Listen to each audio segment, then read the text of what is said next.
Құрметті жас оқырмандар, мемлекет басшысы Қасым-Жомарт Тоқаев 2022 жыл барыс жылын балалар жылы деп жариялады. Біздің халқымыз болашағымызға өскелең ұрпаққа үлкен сенім артып отыр. Сондықтан да әр балалардың бойына игі құндылықтарды бойлана сіңіріп, болашағымыздың үміт күткен азаматтар ретінде тәрбиелеу біздің үлкен парызымыз деп сенеміз. Еліміздің дамуы мен келешегі балаларды білімді әрі рухани дамыған ұрпақ еншісінде. Осыған орай кітап оқу үрдісін жаңғырту, балалар кітап оқуға тәрбиелеу.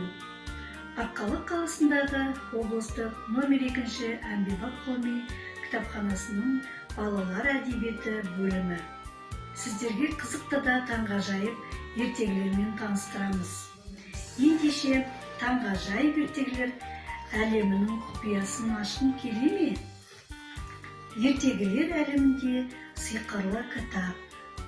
Онда сендер періштелермен, ханшайымдармен, ханзадалармен және суперлермен теңіз патшасы Нептунмен танысасың. Өзінде ханшайым екенді қалай білуге болады? Зәулім сарайда өтетін салтанатты кешке қандай дайындықпен барар едің? Суперлер қандай ойын ойнайды? Періштелердің жазғы би кеші қалай өтеді?